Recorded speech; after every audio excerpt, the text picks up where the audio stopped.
Hello, my little gemstones. I am Lady Rosemary, the Moonstone Crown, and welcome to our cottage. We cannot do this outside. The mosquitoes are thick. Itchy toes. Um, grass pollen up tomorrow. Ugh. I have decided what we need to do. And I'm going to alienate people, and that's not necessarily a bad thing. But I think we need to wax the philosophical. In the comments, good things to post, my little gemstones, would be modern day philosophers. I mean, when I say modern day, I mean let's see, 1970 to now. I'm not talking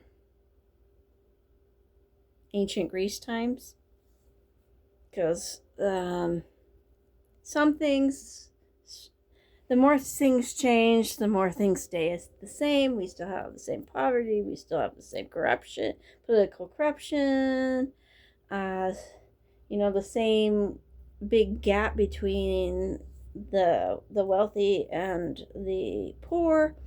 But that's not what I kind of want to play, if I can remember where my thoughts were, because I've had a lot going on in the last half an hour when I decided I wanted to do this type thing. Sometimes I think people make my brain busy in ways that are not positive, that they're just good for nobody.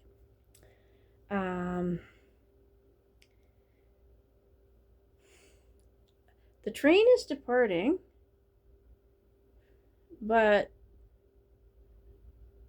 I don't know. It's not taking passengers with it.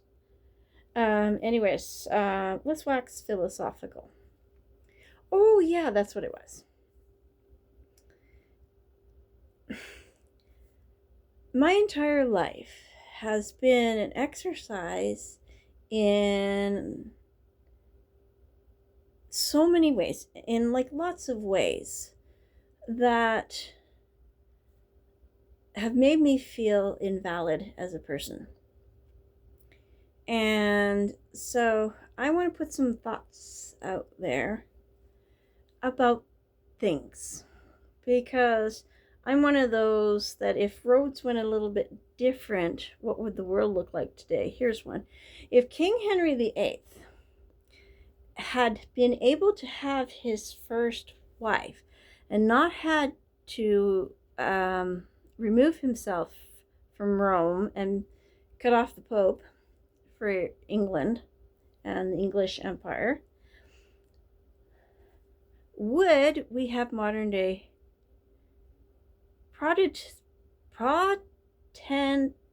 modern day being Protestant and all that kind of, all the different ones and stuff? Would we have that if his first wife had been able to give him a boy and multiples of children and everything, instead of being an older woman who had probably was going through menopause, and because she did give birth to children, but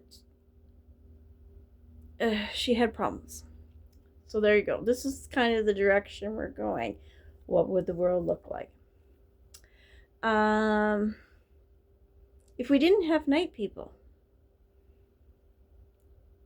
would we still be here? Because people who can't, that prefer to be up at night, it's just more comfortable for them, often get mocked and ostracized. And yet we enjoy the benefits in modern day society of people who work the night shift.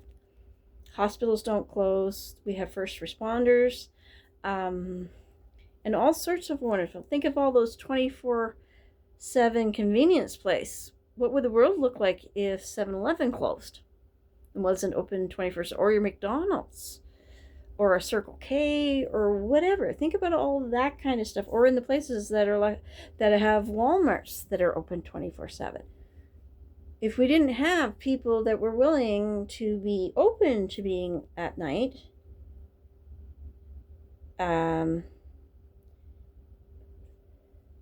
what would the world look like? But let's get back to being cave peoples and what having people being aware at night meant for the rest of the tribe. It potentially kept us safe. It was a necessity because people who were awake at night stood guard, stood watch. There's always a night watch when there's a group of people. In the medieval ages and castles and things like that, they had a night watch because it was quite common to be besieged and attacked at night by other people. So we need the shifts. There needs to be every kind of shift.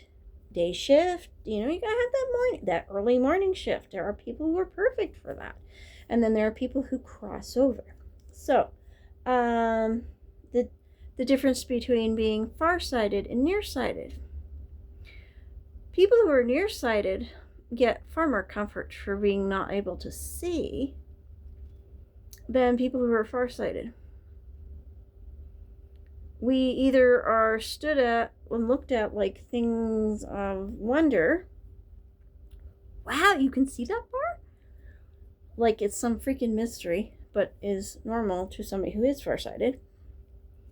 Or we're mocked. So, you know what farsighted does? Makes your life miserable as you're growing up because you can't tell where your feet are. You spatially have issues. But when you're on the savannah and you can see far distances, you can see other tribes coming to attack you. You can see that lion coming looking to go munch, munch, munch, because apparently we're tasty. So, planting seeds, waxing poetic, philosophic, pardon me, not wax. You may have heard it as waxing poetic, but we're going to wax philosophical because I have been here for 2 days, the better part of 2 days now, and I'm loving it, and I'm freaking happy. And some of you might notice a lightness about me. Haven't lost any weight, not any physical weight, just a lot of internal garbage because I've been allowed to be me. And there's another one. If there weren't differences in philosophical views and views of the world, that necessarily, would we still be all here? Or as the one book I read, The Highly Sensitive Person by Elaine N. Aron, A-R-O-N,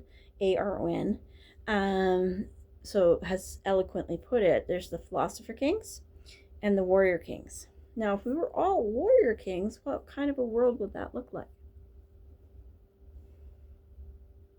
And if we were all followers, what kind of world would that look like? So, it's thoughts, because that's what I am. I am a thinker. I get mocked. I get treated badly. I get told I'm wrong. But without the thinkers in the world, how boring would it be, my little gemstones? So remember, be kind. Oh, and as In Excess said it, words are weapons sharper than knives. The pen is mightier than the sword. Yes, my little gems, be kind, especially to yourself. Peace, love, and happiness. Until next time. Cleo! Crone Cat. Extraordinaire.